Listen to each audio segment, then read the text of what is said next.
right. It's another episode of Write Once, Read Many. This time we'll be covering 20.1 and 20.2. This is the start of, I haven't talked about the arc names for a while, and that's my bad. I'll talk about them soon, but this one is called Chrysalis. So, arc 20, Chrysalis. And as we can see over here, we've got a nice drawing forming of Taylor and Danny having breakfast, as the opening of the chapter portrays. So, yeah, I really like what we got here. You'll see as it's created, but it's showing from outside of. Oh, I didn't put the link out there. Probably end up saying this again once people are here, but it shows from outside Taylor's perspective for the first time, and it's because she's so like bug person now. She is outside of her own perspective like that a lot.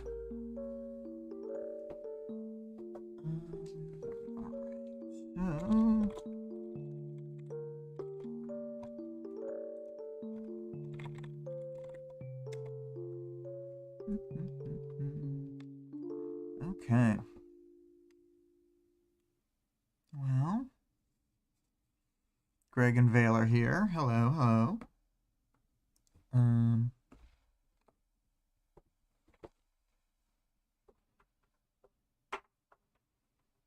Forgot to get a water. Hope that doesn't bite me. Well, all right. So as a reminder of the audience participation question,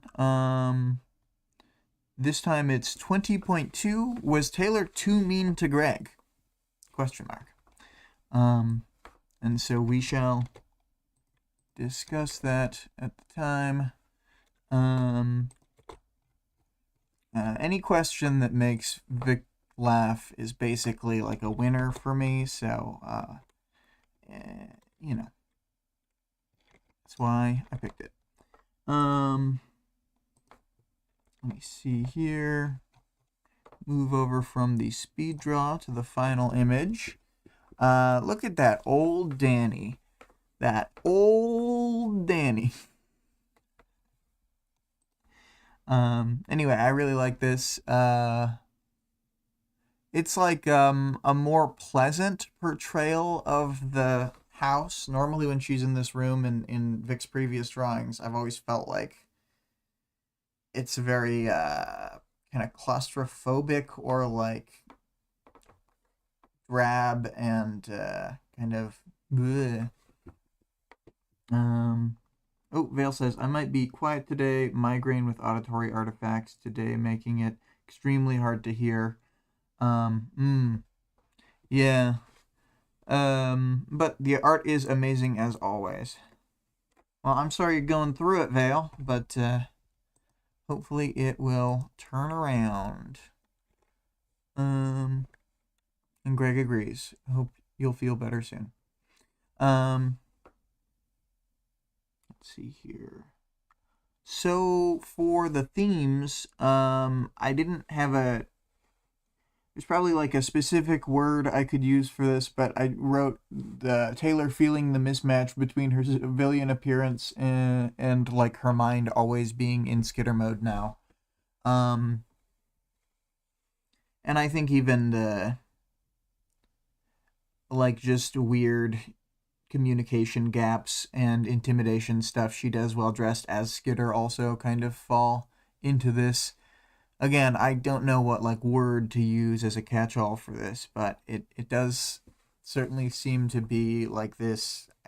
I guess it's like a dichotomy thing, like a mental dichotomy maybe, but yeah. Anyway, she's got a lot going on in her mind brain. And I guess I'll just get into 20.1. So the arc starts after a time skip. The echidna incident was Monday, June 20th, and this is Friday, July 8th. If we look back just 1 month, you get to the day, the night, when Rachel and Alec were approached by the Slaughterhouse Nine. So, like, that's how little time has passed, is that we have a nearly 3-week time skip, and that was still 1 month ago. But the time flies by when you're having as much fun as the Undersiders, you know? Taylor's been living with Danny for, I'm not sure how long, but I think probably about 2 weeks, but they don't really say. We saw her living here in Emma's perspective, of course, when the family drove by and they were like, wow, Taylor's a survivor now, was Emma's thoughts. But being a weird bug person, Taylor is, of course, constantly surveilling her neighborhood, and she's doing stuff like moving her toothbrush around with bugs and spider webs. Just like kind of doing the most for the fact that it just seems like if you want to have this civilian life stuff, maybe don't have the bugs move the toothbrush. Maybe just for today, grab it with your own hand. But that's not good. So she thinks about her surroundings, and there's a lot of setting detail and stuff. This opening scene is paced pretty slowly, and I think that's to ease into the new status quo of the post-skip. And it matches Taylor's normal morning away from being like hyper productive in her own territory and always on the go. Greg says, "Give up the bug brush? Never!" Which he's right. You could never. Bugs must touch everything that goes into your mouth. In fact, have bugs carry all your food to you. They never say a bug touches the bristles. But, like, she doesn't, like... I just feel like she's really bad about actually being hygienic. Vale says there's this persistent rumor that Disney became interested in Worm due to the toothbrush scene. It persists because I keep mentioning it and think it's funny. Huh. Maybe there's... If you're doing a reference to a thing that about like a Disney scene that's kind of overlapping with this, I'm just not in the loop on. I mean, I guess it's like the animals helping Cinderella. That's probably what it was. Animals helping Cinderella. Got it. Greg says, imagine a whole army of bugs helping you floss. So efficient. Exactly. It's all about efficiency. Let's not remember the reason why we're doing the brushing and flossing in the first place. Just put bugs in your mouth. Live bugs. Don't cook them. It'll be fine. Starting to make breakfast. Not bug breakfast. Crepe breakfast. Non-bug based crepes. Taylor makes a conscious effort to get herself to stop being skitterbrained for 5 seconds while Danny is around. And I have to admit, I don't love that Danny opens this conversation by questioning Taylor's more confident closed decisions and, finally kind of coming out of her shell a bit. But at least he doesn't press the point after she brushes it off. What do we got? Dale says, when Taylor gets older, she'll think of a tongue scraper assuming all goes well for her going forward, of course. Yeah. She's gonna need a whole... There's gonna have to be a pulley system of spider web cords and stuff to get that tongue scraper going. Because in a couple of years, she's just I don't hold the toothbrush. I have bugs wave it around for me. She's just gonna get lazier and lazier.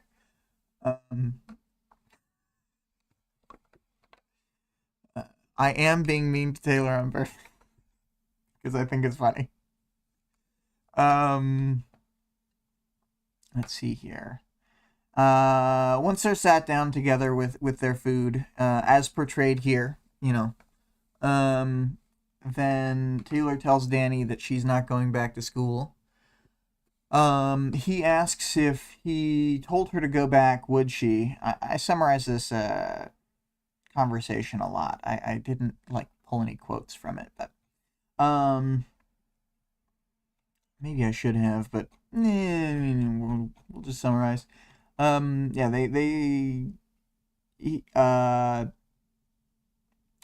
Taylor says that she would go back to school if he told her to, and Danny thanks her for that. And she says that she wants to keep doing the cleanup work instead. And I personally think, with all of her responsibilities and such, that it would be completely untenable to also go to school. But she thinks that she'd just have to move some things around, let a couple of the plates she's been spinning fall to the ground and break. It's fine. Nothing bad will happen. And Danny does a thing to her that I'm all too familiar with, where someone tells you that you've got some big expectation based on your potential, and it's usually more of a burden than an affirmation when somebody is on the receiving end of one of these. Oh no, I thought you were gonna go to college and be this genius, and now you're not gonna graduate high school? This is terrible. It's give me a break. She's just trying to live her life. And then, okay, yeah, the back and forth goes on for a little while longer, and Danny does a lot of solid, trying to explain his position in the, and in the end, he does let Taylor make her own decision, which I obviously think is the right thing to do. And then Taylor says that she's going to work on the boardwalk, when he's asking what she's going to actually be doing. And Danny wants to make lunch plans, so they sort of do that. Taylor's mind is going super fast this whole time. She'll have multiple paragraphs between little things that are being said, and I don't get the impression that she's letting a silence hang there. I'm pretty sure she's just got that brain thing,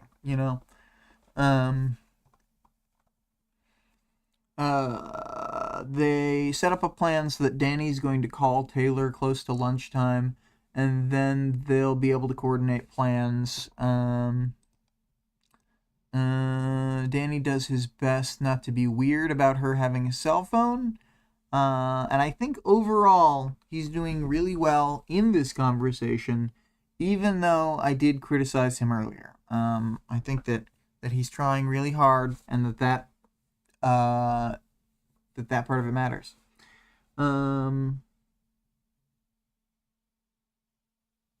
Taylor Hebert, entomologist, PhD. Yeah, Bugmaster. She wouldn't have to do very much studying. She has all the bugs in the entire world loaded into her brain. She just needs to learn the scientific names. But she could look at a picture of a bug and know which one it is and what it does. She's got a lot of bug power. And if there's an endangered species of bug, she could get them to breed.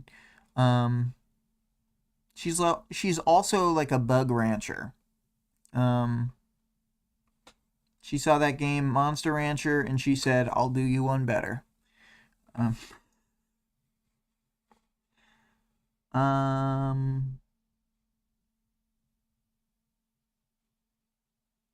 Vale says, "No, Professor, that's not how the sea slug digests protein." Can she control a sea slug? I don't know what she can control. I know she can control krill and a crab.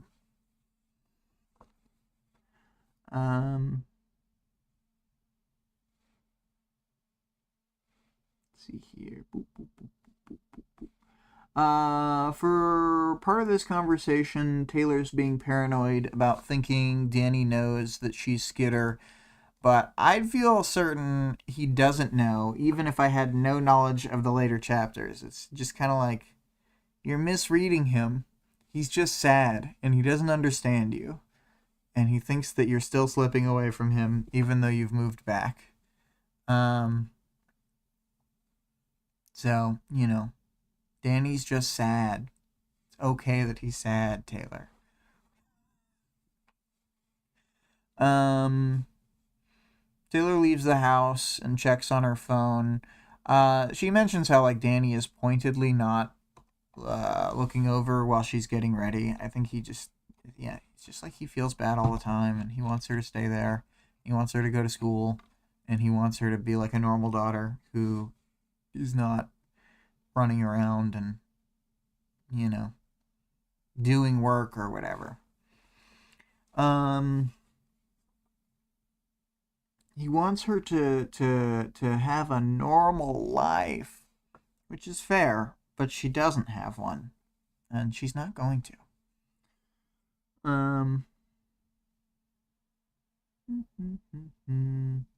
So once she leaves the house and she's out of sight of the house, Taylor checks her phone. She's got coded text messages from Charlotte and Forrest. There's some kind of low-level trouble in her territory, and Charlotte's getting ready to take the kids to school, then also attend Arcadia High, which is not only open again, but the school that Taylor would go to if she began returning to class. Taylor wasn't, fully lying to Danny. She does use this as a run, and she uses her run to take herself to the beach off the boardwalk and enters the storm drain that's the secret entrance to her lair. Goes through the sewer a bit, which, she can navigate in the dark, given bug sense. And then she puts up a big swarm of bugs to block her entrance from being seen by the various people in her lair.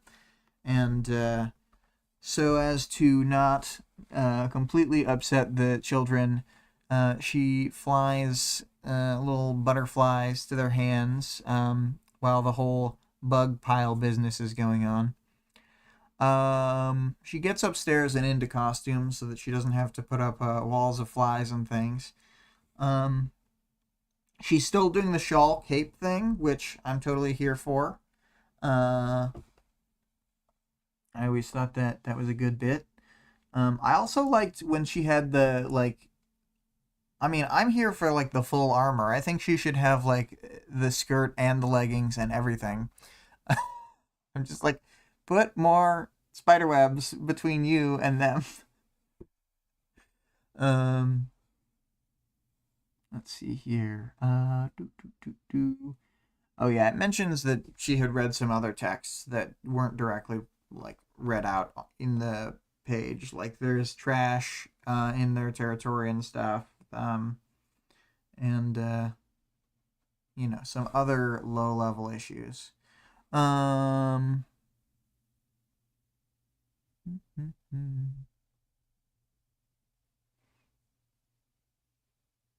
see here. I lost my place. Taylor has some idle, silly thoughts about making a bug cloud to block out the sun from shining directly on her during the summer. And then thinks how maybe that would be impractical because it would be really obvious where she was standing all the time. And she thinks it would be a problem because of the heroes, but it would also be a problem because of other villains. It's just a poor choice.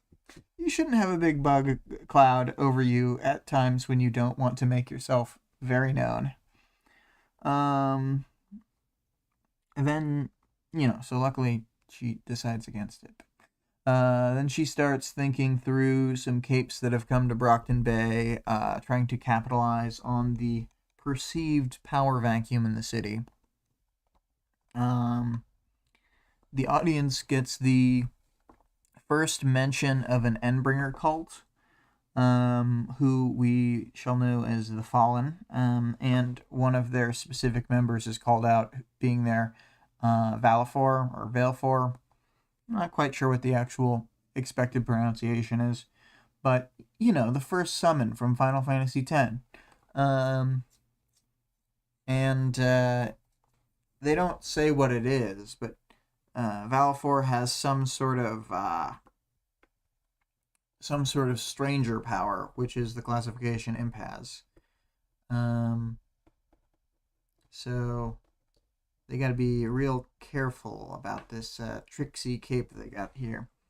And then we get the ambassadors mentioned as potential allies who have come to the city. That's Accord's group. They were greatly diminished after the Slaughterhouse 9 went after them. And then the last... So I think there's only 3 members total left of the ambassadors. And all 3 of them are here. And then the last group that we hear about is the Teeth. And they used to be a group in Brockton Bay that have since Ship of Theseus themselves entirely, to the point that they have no members from that time period, let alone when they first founded. I think that maybe the Slaughterhouse 9 partially wiped them out. I think it's mentioned earlier that, like, they're the ones who contracted the Slaughterhouse 9 to kill some of the Brockton Bay heroes, which, like, I don't know, even for a villain group, it's pretty fucked up to hire the Slaughterhouse 9 to kill people. The way that Jack characterized it is that they killed the heroes from the contract and then wiped out the Teeth.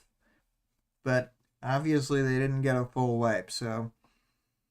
And, you know, Jack's kind of an idiot, so he'd probably just be like, no, I killed them all. I did it. It's fine. Oh,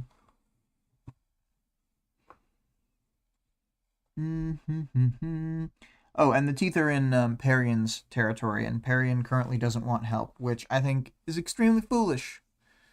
Vale had said a couple things. In the anime, they should totally play that scene off, like, something bugging you, Taylor? And Skitter spits her tea across the room.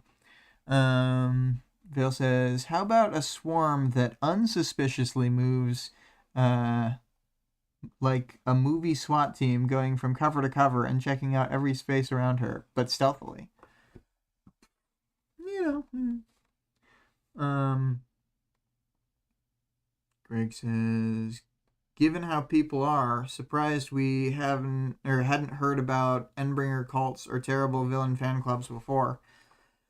It's true. And I feel like, okay, so the Fallen are characterized a bit in this book, and then more in Ward.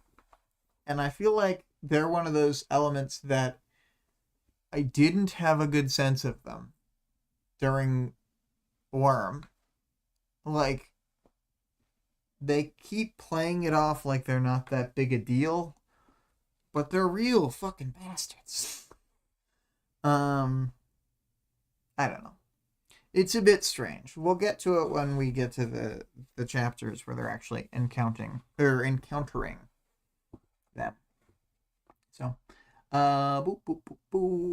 Charlotte talks to Skitter as she and Forrest finish getting the kids ready. Charlotte's brought a new person here without vetting them. Fern is her name.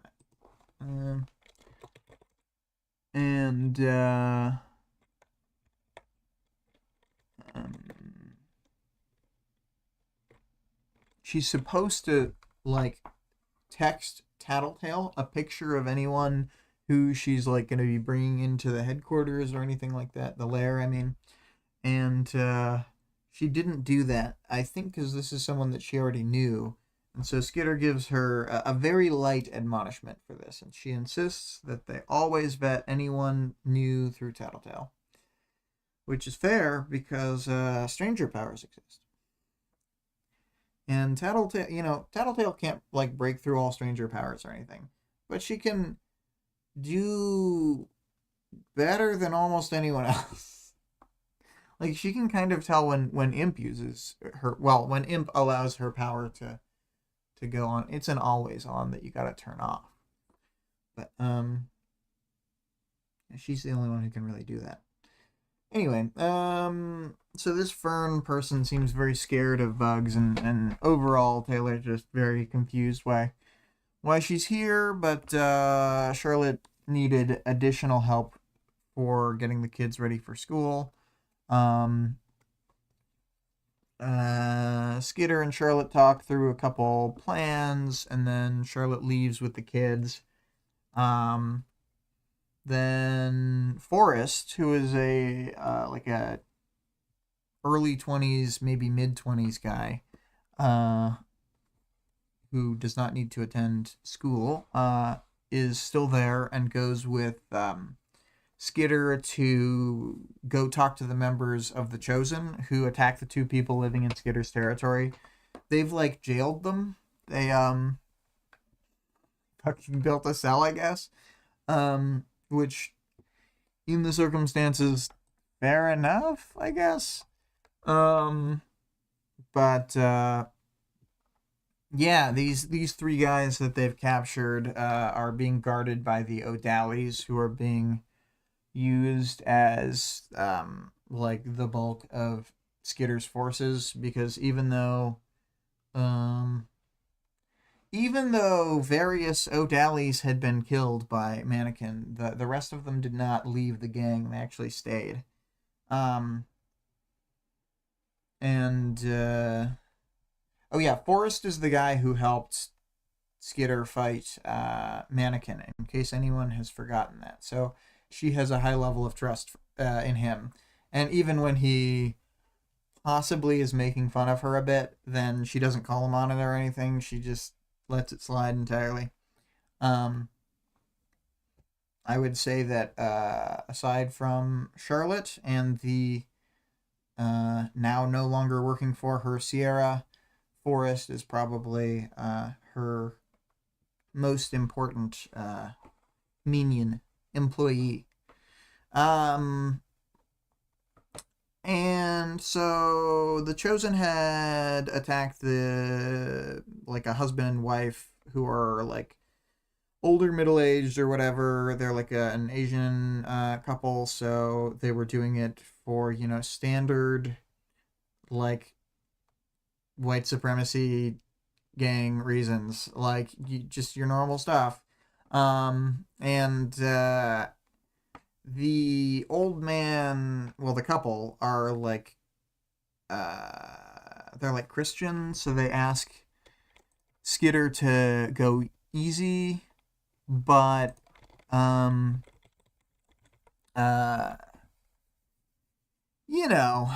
he doesn't go easy on them. Well, she kind of does.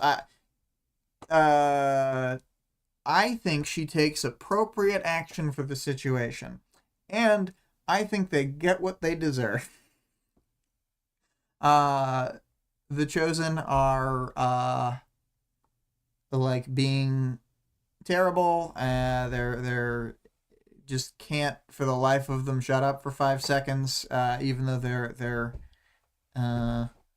at the mercy of this like weird supervillain who's known to do violence, ultra violence in fact, on people.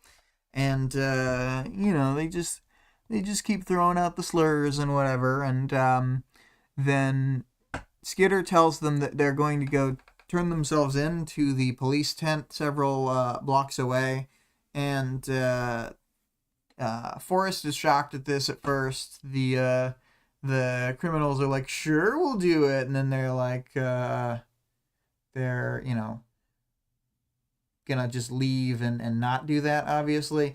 And then once they start, leaving and they're outside, she bites them all with bullet ants, which if you don't know what a bullet ant is, they explain it in the chapter. Their venom is incredibly painful, and it's, to my knowledge, the most painful bug to be bitten by. That is, I don't think it does permanent damage. Maybe it does, but I think it's one of those things where it's not as bad as, like, if you were to bite somebody with a brown recluse, which would probably do permanent damage. So she's hurting them really bad, but she's not maiming them like she, was. And I know she also fake did it to the ABB members, but she didn't actually brown recluse bite them. It was other non like low venom spiders, I think, like maybe even non venomous. But what was I saying? Yes, she's bullet anting these fools, and then even Forrest is a bit like, damn. But I think that he's mostly on the same page as me. If you're in a Nazi gang and then really, really bad stuff happens to you, I don't care. You kind of marked yourself out for that, in my opinion. Because this isn't like, I don't know, even if you made some argument that they're like new recruits or something, or like, just, I don't know, whatever, like that they're like young or they don't know what they're doing or fucking whatever. They have been actively part of this thing since Leviathan showed up. So, they're pretty evil. They stayed in town to continue being part of white supremacist gang. These guys fucking suck. Bullet ants, they better be glad it's just bullet ants and not just bullets. Anyway, I've heard all sorts of discourse on this and how Taylor's doing the bad thing. And this is one of my most Taylor-brained, like, nope, she's in the right.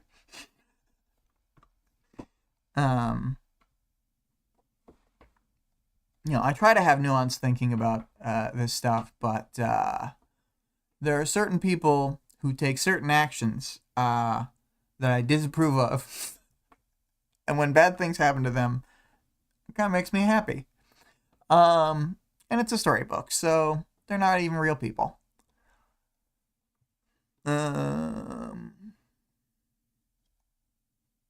So after she, does her ants thing, and she's like, I was, then, and is all badass, then she goes back to her lair with a page break. A last second page break, because there's barely any chapter left.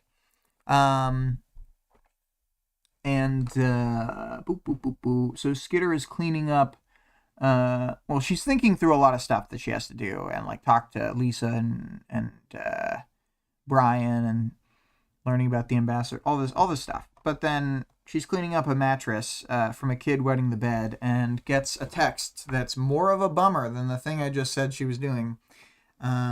Apparently Greg is at Arcadia High, wandering around, just loudly looking for Taylor and being super obvious. So Skitter's plans just got canceled because Taylor is going to the school to confront Greg. I mean, that's not confirmed here, but we know what's going to happen. And the chapter where it happens is what we're reviewing next, so it's not exactly spoilers. Final chapter thoughts. Really good chapter 1. It's like I mentioned kind of while I was going through the early part. I actually really like the slow pacing at the beginning. I think it's super well done. We get like all this sort of background stuff, and I feel like Taylor's always thought at like a mile a minute, but I feel like it's faster now. I think that she kind of, like, we've seen throughout the book that the powers get better the more you use them, the more complicated ways you use them, the more new things you try. And she did like a bunch of new stuff on like a really high level during the Echidna fight, and I think she is definitely like leveled up her game. She has stepped it up.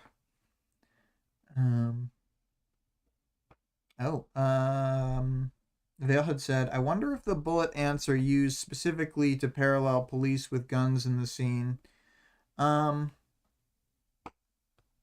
Maybe. I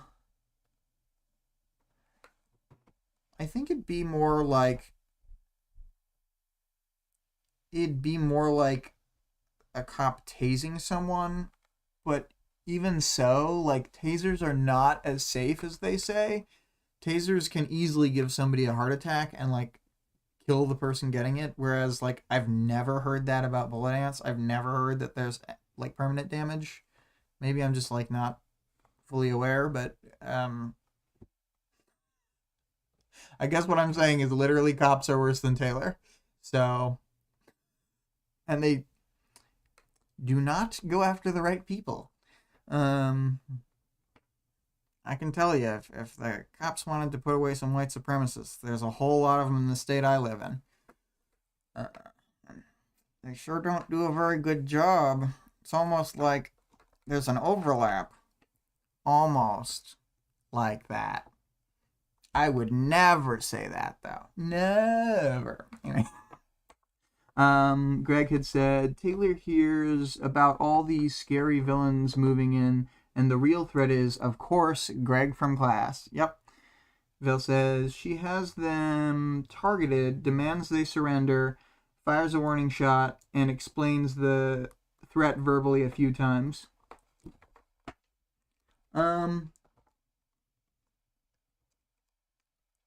I suppose there is a parallel there.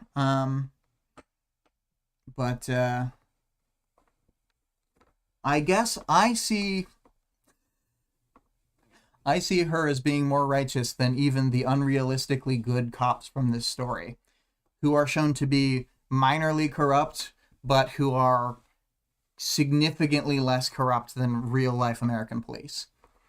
Who are just rotten to the core.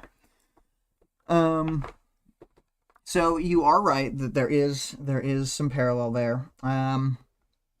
But she also doesn't murder them like cops usually do.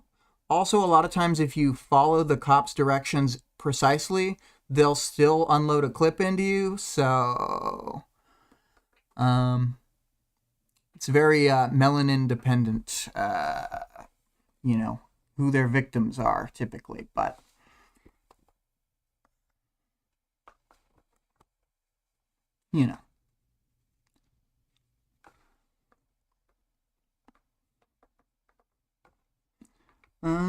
chapter thoughts.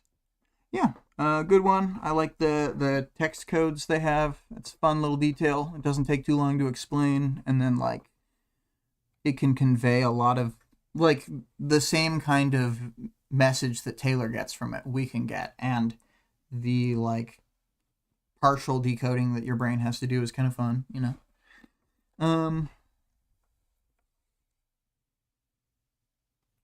Yeah, Greg says, at least we can be sure cops don't shoot dogs in Brockton Bay. The ones who do end up as shoot toys. Yeah, that's another thing people don't talk about enough. Cops will just, like, shoot dogs when they're not even going to enter a yard. They'll just shoot your dog. They shoot so many dogs. And, like, little dogs, too. Dogs who could not realistically threaten them. They'll just shoot dogs. Fucking bastards. Anyway,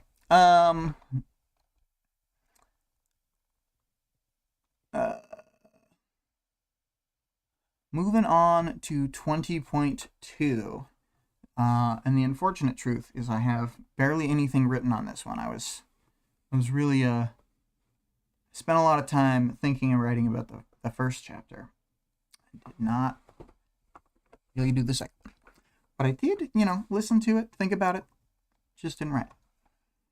So Skitter briefly thinks of the other members of her group.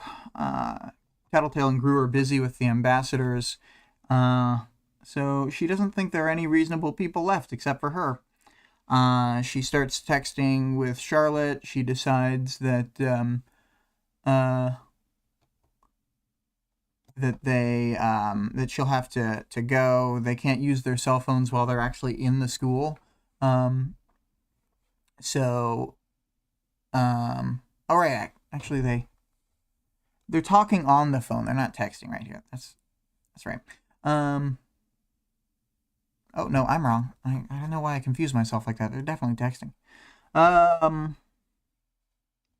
Arcadia apparently intentionally has a Faraday cage, which I do know that older phones had a lot harder time breaking through like older buildings, but that in my experience, most of the buildings I used to have trouble like getting a signal in, you can just get signal now because the technology's just better. Maybe I'm wrong and that this school would still block it, but like I've been to locations where I just used to get nothing the second I stepped inside the building, and now it's totally fine. So yeah, Charlotte says that Greg was running around asking about Taylor, and it's using the version of Taylor that makes her know that it was asking about Skitter too, I think. Yeah, it's not that Charlotte knows he's Greg, it's that Taylor is able to describe Greg and get a confirmation. Charlotte has to go back into class, and Skitter lets her know that that she's gonna go and try and track him down.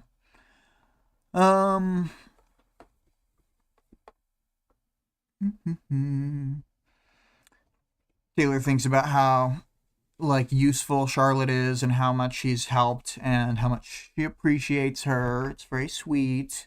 And she wants to see if she can get Tattletale to set up a college scholarship for her.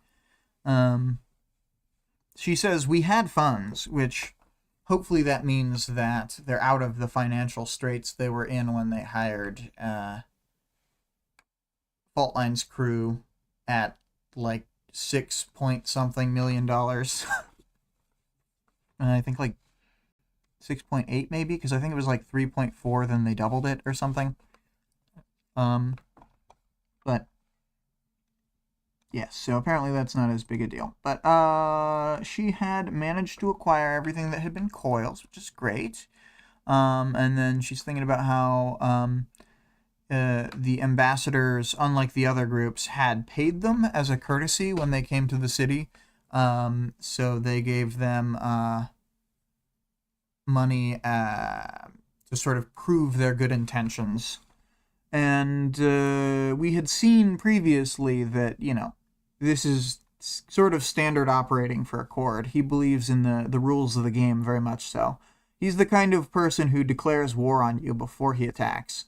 Not that I think he's above a surprise attack. I just think his mentality wouldn't lend for him to do that sort of thing. Anyway, he'd be like, but you didn't sign the contract. The war contract. Skitter's hoping there'll be other people who pass through town that'll be like villains that they can get along with or whatever. Skitter gets dressed with her basic knife that she keeps around her dad that is less suspicious than the super good knife. She wears like just a normal outfit. She says running shoes, tank top, and lightweight cargo pants. She she gives herself a long window because apparently they have like a block schedule style school where they have like maybe 4 classes a day or something. But like she gives herself an hour and 45 minutes as a like class period time frame. So it must be block schedule.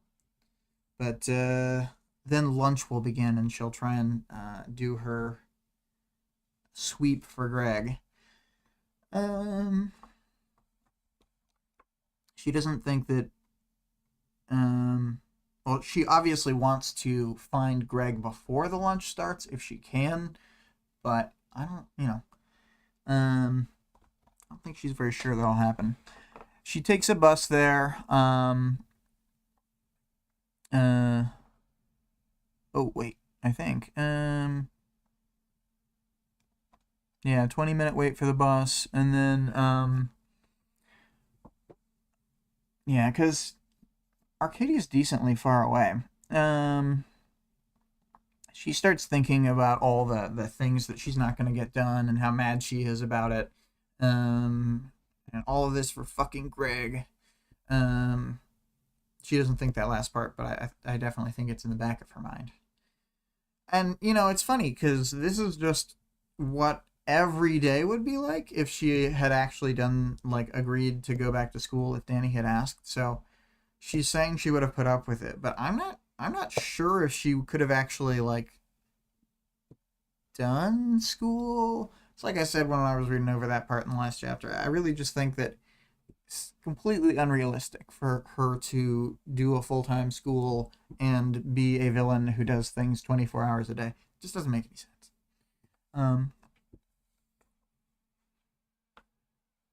Maybe she would feel trapped at school and have a super big range boost. So every day she'd be doing downtown stuff in Arcadia High. She'd be in Arcadia High and then she'd be doing bug stuff, and they'd be like, this is pretty suspicious. Every day Skitter takes an action within a 4-block radius of Arcadia. So Skitter thinks in emphasized, italicized text that she's faced down some of the scariest sons of bitches in the world. And she's been trapped in a burning building, blinded, back broken, paralyzed, at the mercy of no less than 2 lunatic tinkers, and killed a man. But going back to school? No, that gets my anxiety going. And yeah, it's you've got a weird PTSD thing going about your trigger event. Not that I want to, I guess I don't want to flippantly throw that around. You've got some past trauma that has directly stuck with you that is from the high school environment, even if it was at a different physical high school location. And this particular place is where you had one of your creepiest fights to the death of all time. Man, I love that chapter where they fight in the school, and where Jack does probably the coolest thing he does in the entire story and leaps through that window that has the glass broken out of it. Man, it is pretty cool when he does that. Which wouldn't have worked in any of the schools that I had gone to, because they always had a mesh of metal. So even if you shattered out all the glass, there would still be kind of a cage covering it. That's just the generic door design of and window design of all the interior doors and windows of the schools I went to. I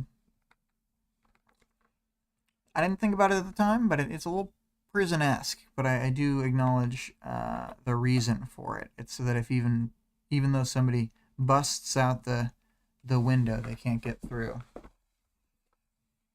But yes, Arcadia has been rebuilt. It's I would say it feels like almost a beacon of new, revitalized Brockton Bay. And trying to get things all together. They have anti-Shatterbird looking windows that make Taylor think of Bug's compound eyes. They repaved stuff, so all the cracks from the Leviathan level weathers, that's all fixed. That's pretty cool. And there's a bunch of people outside that are just sort of not in class, and there's also security guards and stuff. So she kind of observes the people and decides that there's small portions of the kids who had left the city and come back, and then much larger portion of these kids outside are the ones who had clearly stayed in Brockton Bay. Most of them have more of a tan, or they're just more beaten down, I guess. but she can just tell by a glance which one's which. And she says like they can replace their clothes or whatever, but it's just it does not fool her eyes. Man, I bet she's pretty glad to have eyes back. I know she was only blind for like 4 days, but that's 4 days longer than I'd like to be blind for. Um. Oh yeah, and apparently like the kids who haven't gone inside, some of them even have weapons, much as Taylor has her knife. Um. And then she describes a girl who I'm just gonna bring up because she will be in the next chapter too, so she's just sort of being planted in the scene. It says a girl with a burly frame, very similar to Rachel's, was sitting beneath a tree, eyes closed, her hands on a stick with an electrical tape grip. So, yeah, she can tell vibes only which kids are the Emma version of the like survivor versus runawayer, and Emma being, despite her own mindset, one of the runawayers and not one of the sort of survivors or whatever. And again, not that I really trust in Emma's worldview, but it's just sort of a good analog here for the reality that Taylor's seeing, and kind of another layer of showing that Emma is just very hypocritical. Like we'll see her like I kind of feel like looking down on the kids who didn't leave, even though they're the survivors or whatever. And I think that this is like a thing where to mentally protect herself, she has to like defeat Taylor in this conversation or whatever that she's gonna confront her with. I know I'm getting ahead of myself, but by the end of the chapter, the Emma confrontation will be entirely clear. So I'm not really spoiling something that's anyway.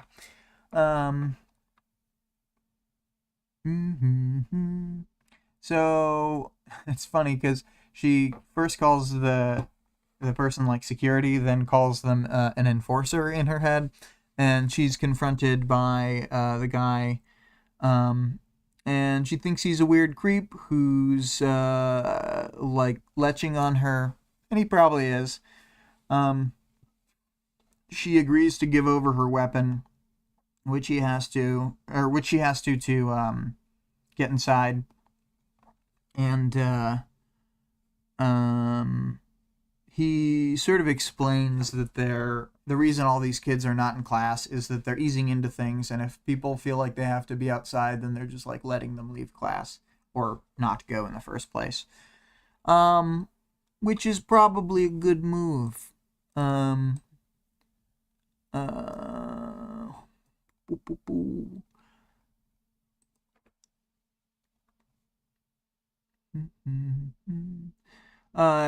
She can tell by the way he's sort of looking around that he can also tell the difference between the kids who left and stayed in the city.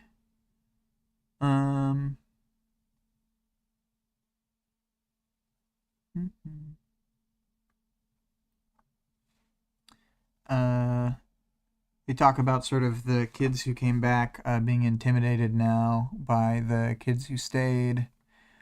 And then, she heads inside and,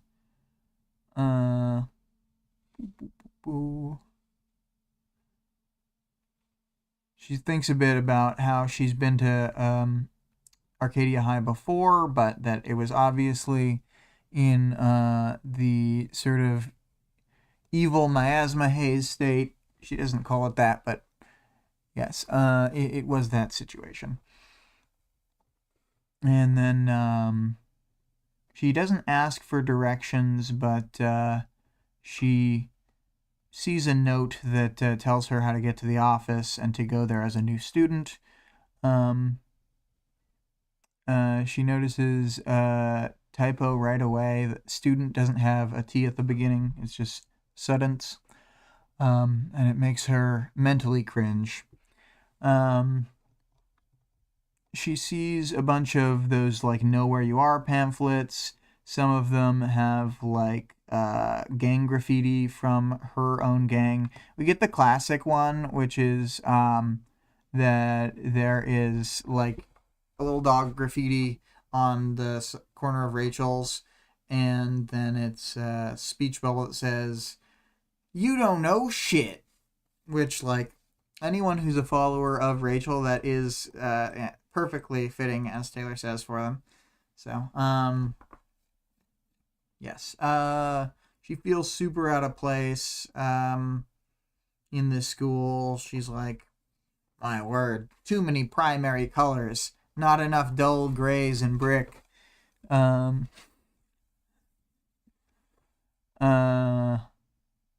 yeah, she realizes that she's never seen one of the high schools in Brockton Bay without tons of gang tags and graffiti, and at this point her gang is the only one that has any presence, or the various other Undersider gangs, but generally that her people are the only ones left, which is interesting and true. Ooh, let's see. Gonna kind of skip past that part. She thinks to herself how it's like unsafe to be here because the wards will probably recognize her face, even if they only saw like a weird, gross clone version. That she still thinks they'd be able to like tell. And she keeps thinking that people are like just staring at her, and she sort of shakes off that feeling. She gets to the office, and there's like no real order. The people behind the counters are saying to get in lines, but they aren't getting in line. They're just like sort of pressing in because the people are only helping whoever's closest. So there's no line structures about. Apparently there's heroes here. There's two of them, Adamant and Seer. And Adamant is sort of like a bruiser with like a metal-based strength power, and Seer, which I'm pretty sure is how you're supposed to pronounce that. He's got this really cool power that I think is really interesting, where he like desiccates things at range. He has like a desiccation cone where he draws all of the water out of something toward himself. And Taylor thinks how he needs like PRT levels of PR, otherwise people would see him as a villain.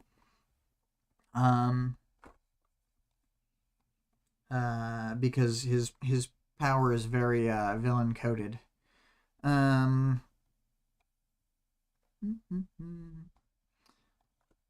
So, and she thinks about like the fact that lots of people are leaving the PRT and stuff, and how it says a lot that the PRT, with their dwindling forces, has still sent, I think 3 new capes to the city. I think it's Adamant and Seer as like Triumph-ish age adults, and then because Triumph is older than 18, they just didn't graduate him from the wards till later because of like double whammy, keeping his secret identity, and he was good at leading the wards. But then like these two are, I think, around the same age. That's all the vibes I always got, and they're non-wards. And then later on we'll see they also have Crucible, who's a ward, who I think his power is also awesome. I'm getting ahead of myself. Back to this chapter. Taylor gets called. You're next, black girls. So identified by her really obvious skitter hairstyle, and pulled up to the secretary. She says that she's trying to get in contact with someone. The secretary is like, that's kind of a privacy violation to just tell you about this other student. And then she says if it's critical, they can make an announcement. And you know what?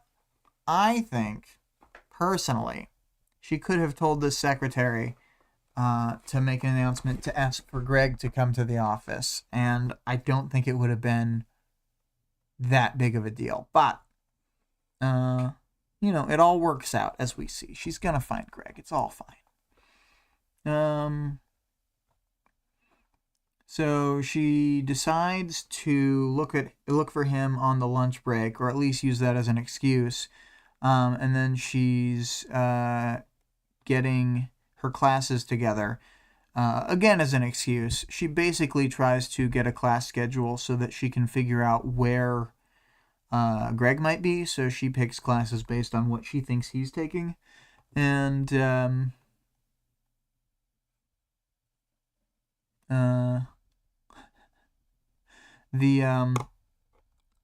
the secretary seems to see through what she's doing when she asks for a list of all the second period classes. It's kind of obvious.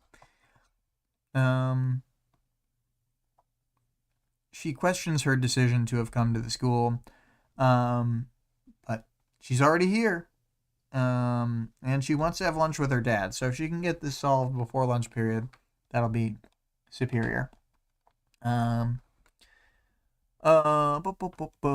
She asks. They don't even like ask for ID or anything. They don't ask her name. They're just like, we're not even keeping track right now. You're just supposed to kind of do your best to catch up, and then take the like standardization tests later to see where everybody's at. So she kind of gets a schedule and walks off, and she's being paranoid again, thinking that Kidwin might have put in some technology that tracks unusual bug movements. He didn't, but that would...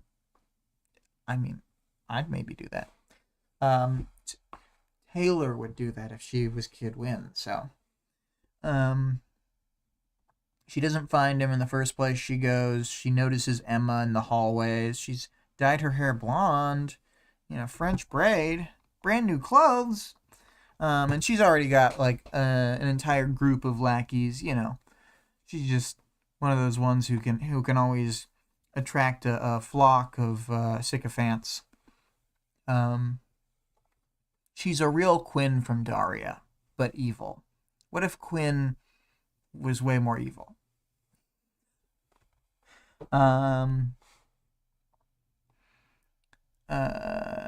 So, she's still wandering around, and she's thinking about Greg. Fuck him. Seriously. She's walking around, and she notices him, and she taps him on the shoulder. And she gets him to, leave with her, and he starts... She's thankful that he doesn't just yell out, "Scar!" But he's shocked that she's in the school, and then she totally blindsides him. He does not see this coming when she says, "Are you stalking me?" He's like, "No, the reason... Then you have a grudge against me? Some vendetta or something?" "No, because you barely know me. And a friend said that you were being seriously creepy with the way you were trying to get info on me." I wasn't. I was trying to help." "I don't need your help. In fact, I'm offended you would say it." "I know." "Greg, you don't know anything about me.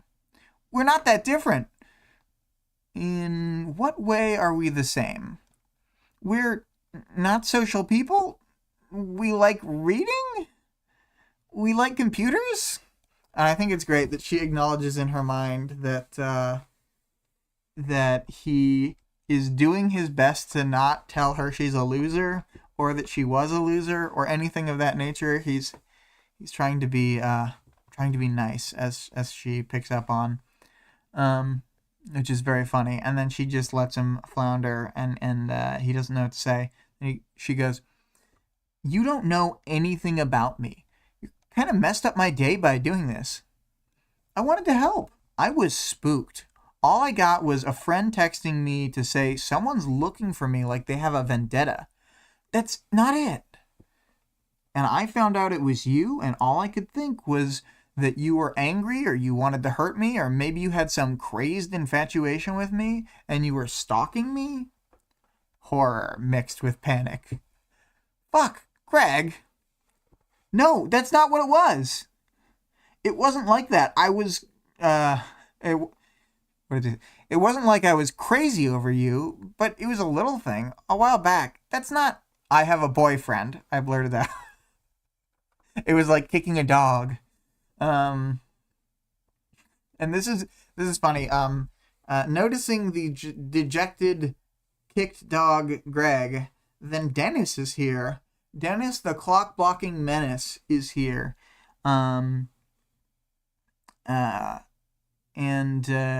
He stops to see if there's a problem. You know, he's not just a ward when he's got the costume on. He's a ward in real life. And then Skitter brushes him off. It's okay. We're in the middle of resolving it. Personal stuff. That's... Yeah. Yeah. It's good. And then Dennis, like, looks at her funny, and she can tell in a moment that he is one of the people who stayed in Brockton Bay, and is kind of like weirded out by the fact that he wasn't tan, that he's still so pale. But he's probably realizing, or like half realizing, that she's Skitter. He's like, don't I know you? Haven't I seen like a weird clone of you before? I could swear I've seen a weird clone of you. And then she thanks him for his concern, and he takes the hint. He leaves. Great Dennis Taylor moment. I still ship them. Oh, did I miss something? Greg said, I hear Sear's a funny guy. He has a real dry wit. Nailed it.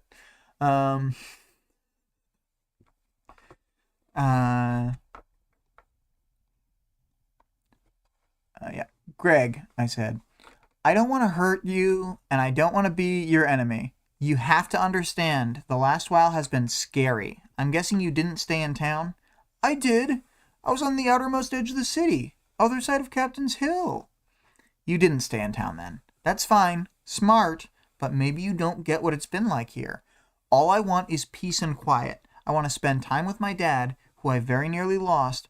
I don't want trouble. I don't want complications. I was trying to help, Greg. But I was thinking, if I could figure it out, others could too. Greg, what is it you think you know? You're Skitter. No, Greg.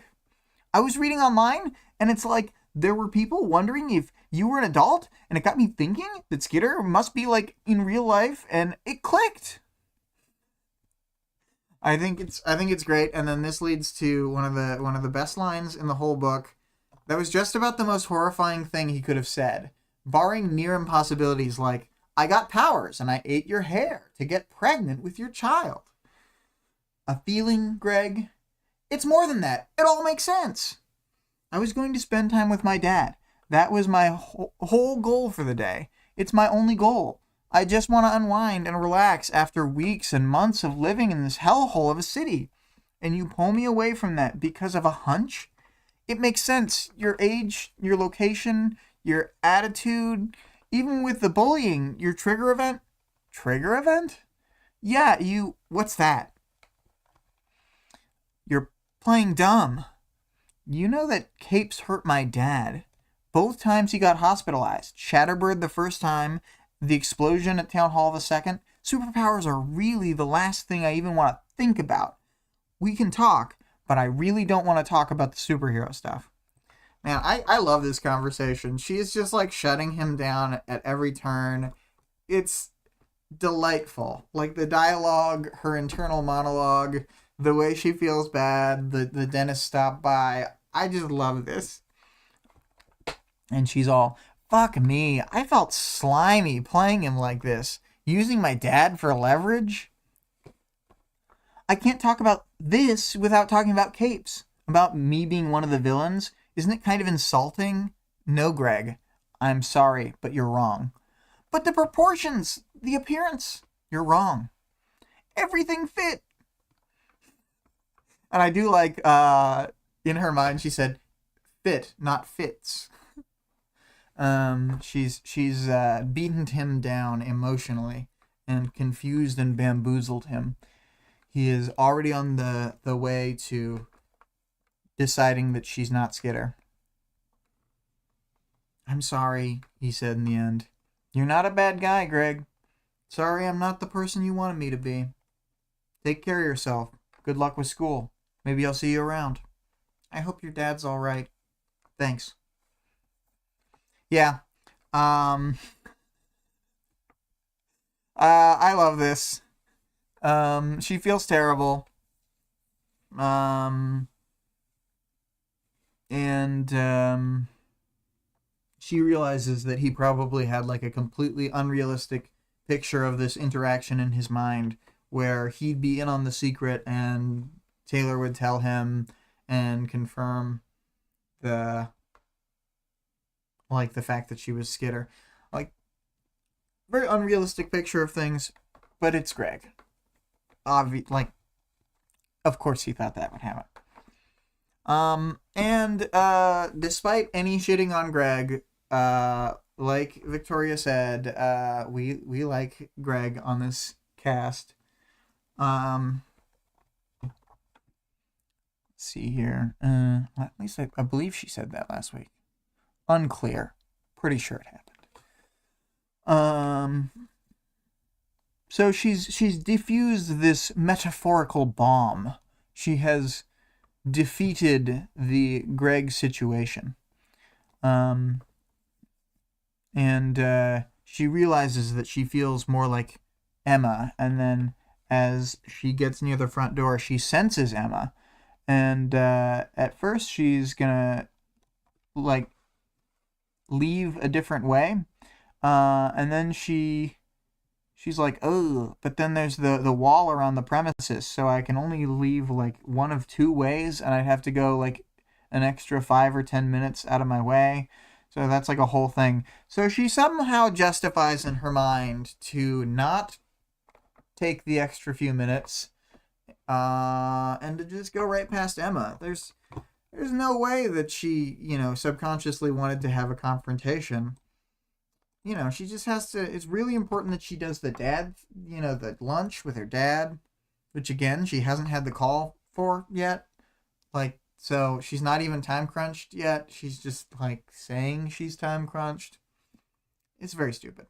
But I mean, it's not stupid writing. It's good writing.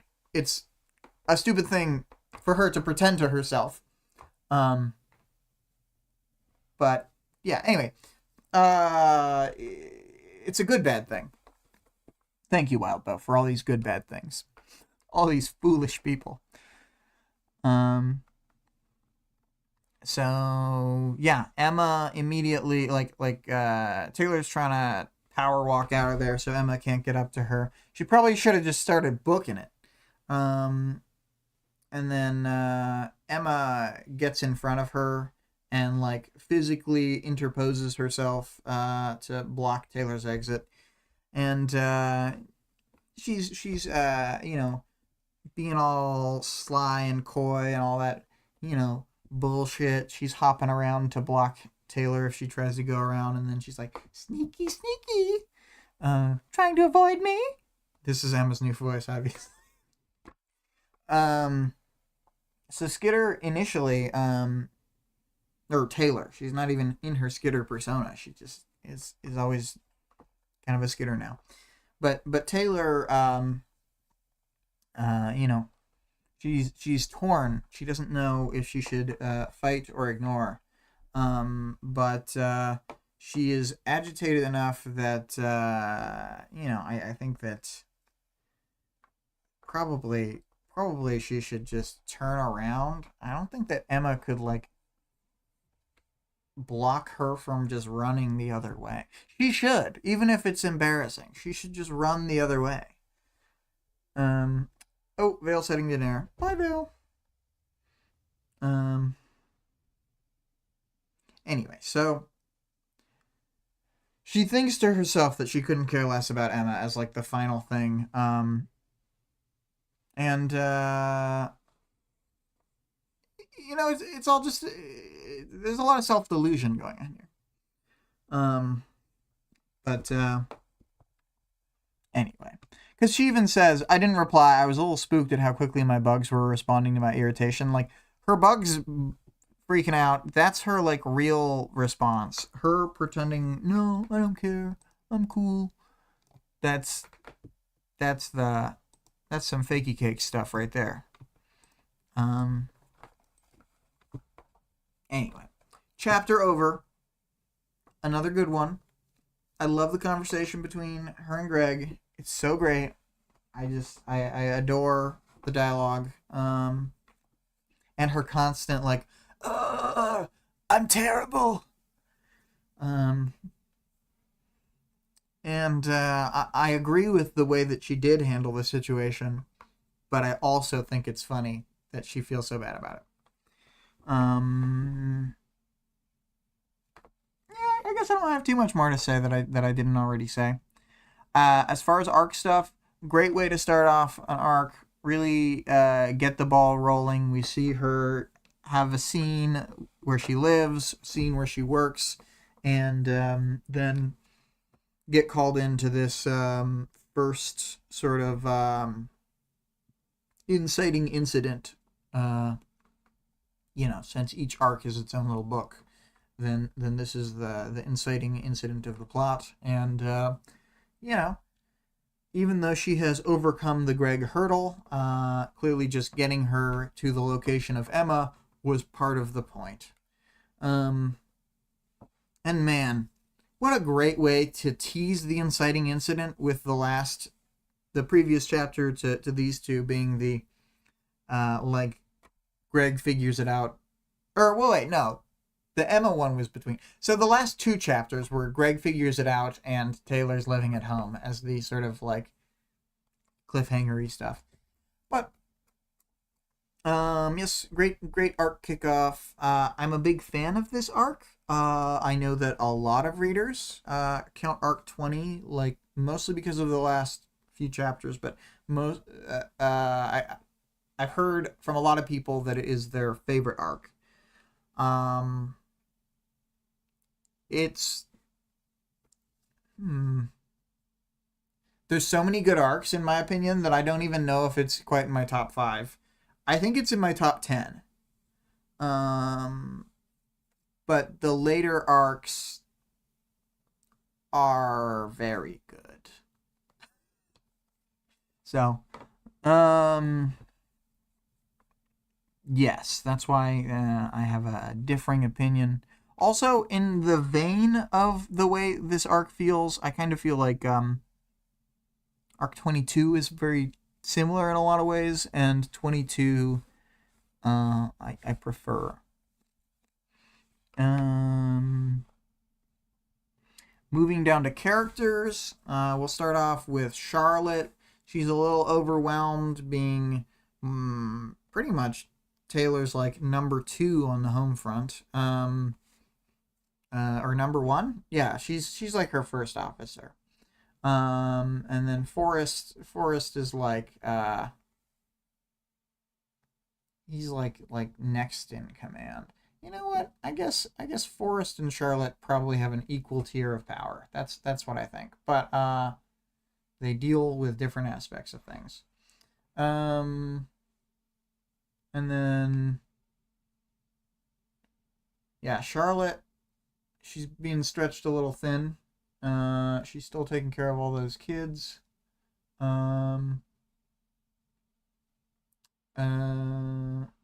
She seems to be doing a decent job. She obviously let Fern in there without vetting her, which it wasn't good, but like, I think Fern's fine. She's not secretly Valifor, which is good, because I mean, when you got Valefor crawling around the city. Who knows? Yeah, I guess I don't have that much to say. Like Charlotte is just like really helpful, competent at the stuff that she covers.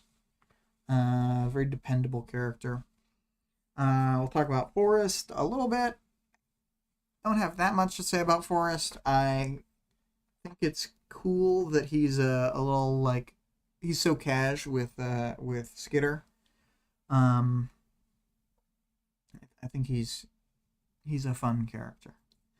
And again, very very reliable. Then we've got like what other characters we got? We got all the various kids. They're all kind of like Taylor sees them as a group rather than as like specific individuals. She does know which one's which and stuff, but when she thinks about them in the scene, they're mostly just like big group of kids. They're further away from her than someone like a Charlotte. She's like, kids aren't people, they're just kids. Taylor really does seem like the kind of person to write off kids too easily. It's like, well, then again, I think it's more like she just, if you're not a cape, it's really hard for you to get on her radar at all, like as a person.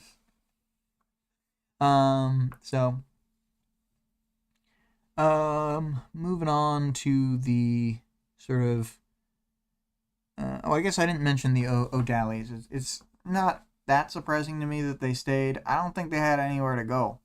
I mean, they didn't have anywhere to go before. I don't know why that would have suddenly changed. So,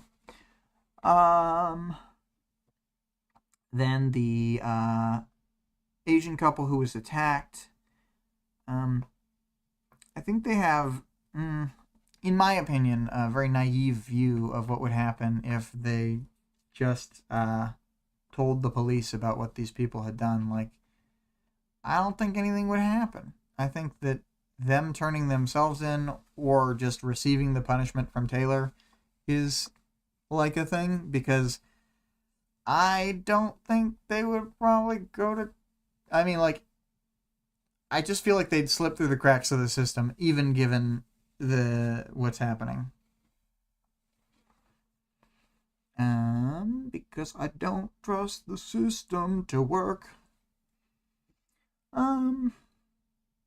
Characters. And that's about all the people we see in the first chapter. Greg is mentioned, but I will talk about him in a moment. And, I think I might... You know what? For these chapters, I'll still keep them as like the arc stuff or the characters and the powers knowledge at the end. But if it gets too distinct between chapters, I may end up doing like a characters section after the first chapter, like I have done in the past when Vic is on, because I think she's right. I think it kind of like, if there's no overlap, it fits it better to talk about them before talking about the second chapter of the week. And this one basically has no overlap now that I'm thinking about it more, because the characters from the next chapter are Greg.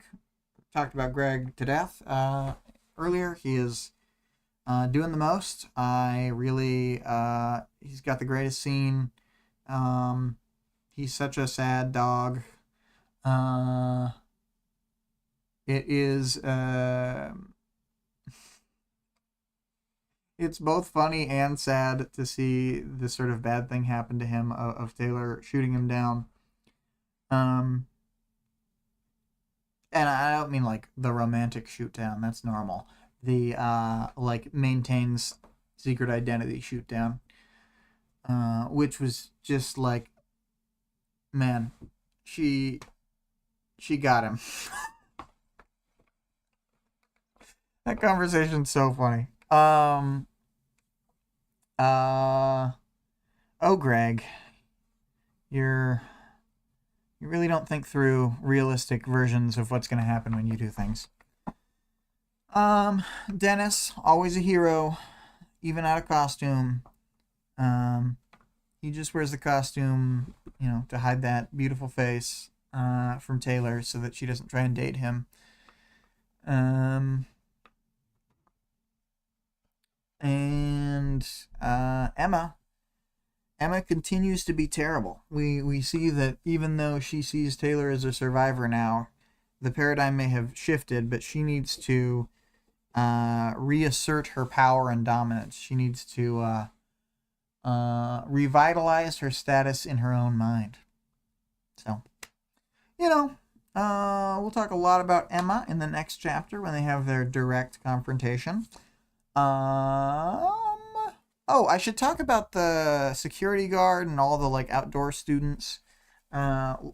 Just good texture for like what post disaster return to school is like for these peeps.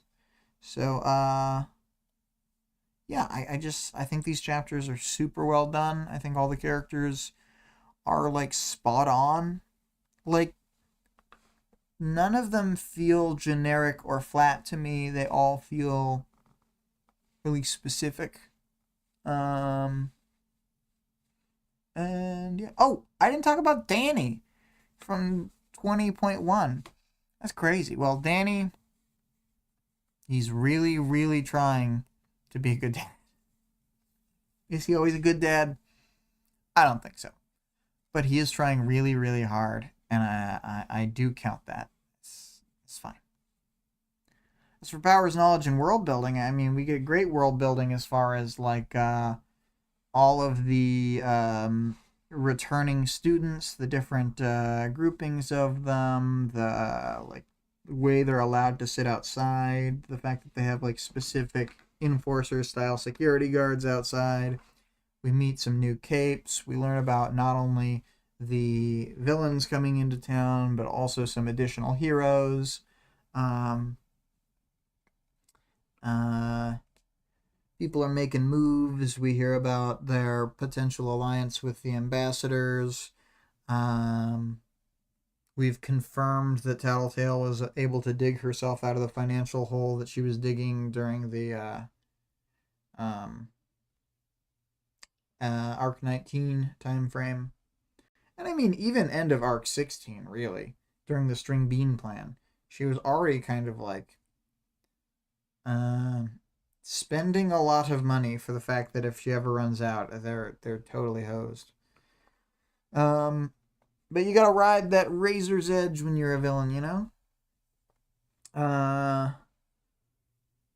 Oh, and we got the compound eyes looking glass at the school that is probably anti-Shatterbird glass, even though Shatterbird's dead.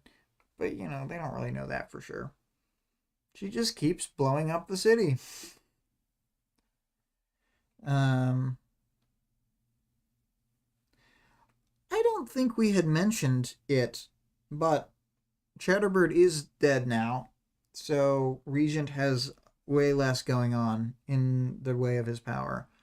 But I think it's kind of good anyway, because I think it was really dangerous to have Shatterbird around. She only really needed to regain control of herself for like a couple seconds, like maybe even 1 second, to do like a big destruction blast over a wide area. I mean, like, it's very precarious. It seems like too much. So yeah, I'll call it good on the powers, knowledge, and world building. I'm gonna get to the audience participation question.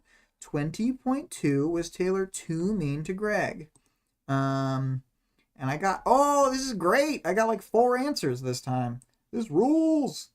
Greg said, now they're Splatterbird. Yeah. That's what happens when you get a bunch of rock dumped on you. Let's see here. All right, so first answer from Vale. I don't think Taylor was too mean to Greg. I don't think she was being mean to begin with. On the range of potential responses are things like devour him in a swarm of insects, have another villain like Imp step in, ask Tattletale for advice on how to destroy the threat, or be truly vicious in person with him. Instead, she handles it with a simple, no, no, goodbye. It seems almost thoughtful and considerate while being perfectly clear to a person like Greg that it is a no and goodbye. I think...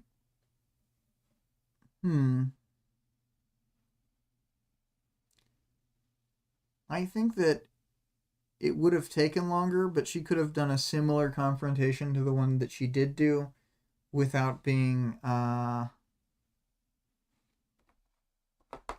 as blunt on his face. But, let's see. Greg's response to Greg is, no, Greg is not very socially literate, so being blunt is the way to get the job done. Honestly, she underplays how angry the average person would be if accused of being a violent criminal.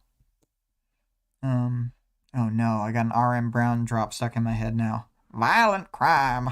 Damn you, R.M. Brown. So Vic had said, yes, she hurt my feelings.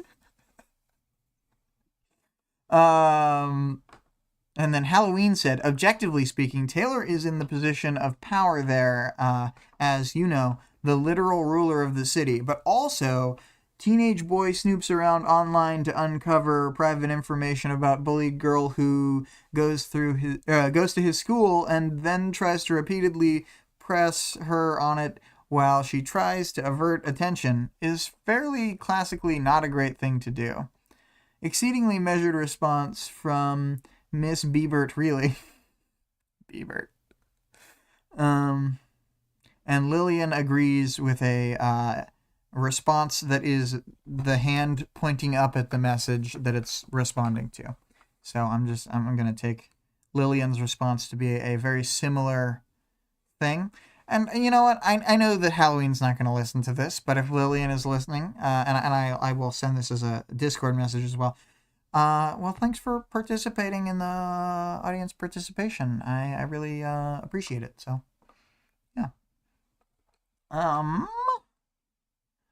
I do not think that Taylor was too mean to Greg. I think Taylor was exactly the right amount of mean, but I think it's funny that Vic thinks she was too mean.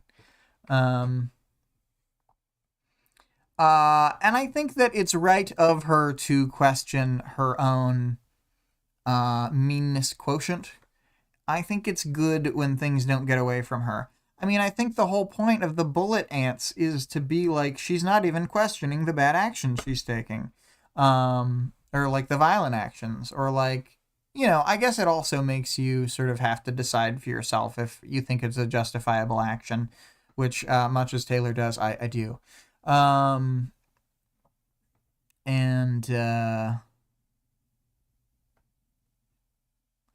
But in this case, she has the self-awareness, I think rightfully so, to realize that she actually is kind of being mean. Like, if there was a way to tell Greg, I'm sorry, but you're wrong, that wasn't as blunt, like, I think it's necessary what she did. It's just, if you could get through to him any less blunt, then that would be better.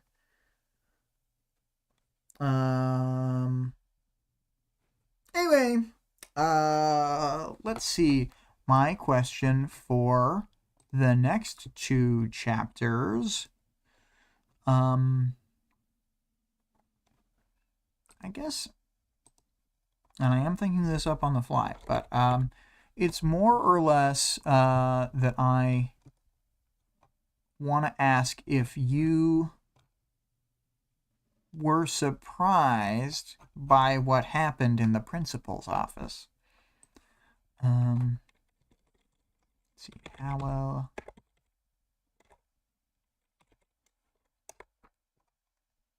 Yes, for 20.3, were you surprised by the events in the principal's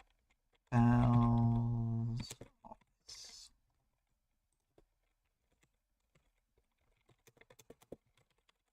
Let's make sure I'm using the correct principal. Yes, it is the one I spelled, not the other one. Huzzah. I'm very bad at spelling. Well, probably not that bad, but I feel as though I'm bad at spelling. Question dropped. Now I can move on to the outro. I am, as the audience may have noticed, still using Queen Scourge. I think I might keep using it longer than I had initially intended it to, and I might change the music over at Arc 22, but I'm not sure. I don't know.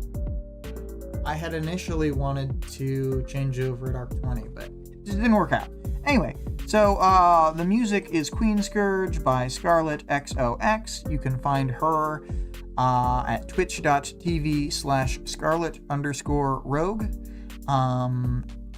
Of course, links in the description for all these. As an every other week thing, on that channel, they do a tabletop. It's her and then the sort of dungeon master, her friend Igor.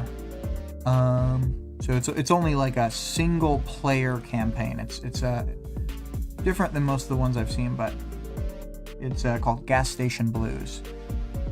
Discord server link is in the description of the channel and the stream. The author of the work being discussed can be supported on Patreon at patreon.com/Wildbow. The full text of the work is available for free online at parahumans.wordpress.com. There's also a fan-made audiobook of the entire work at audioworm.rain-online.org. And thank you, peoples, for listening.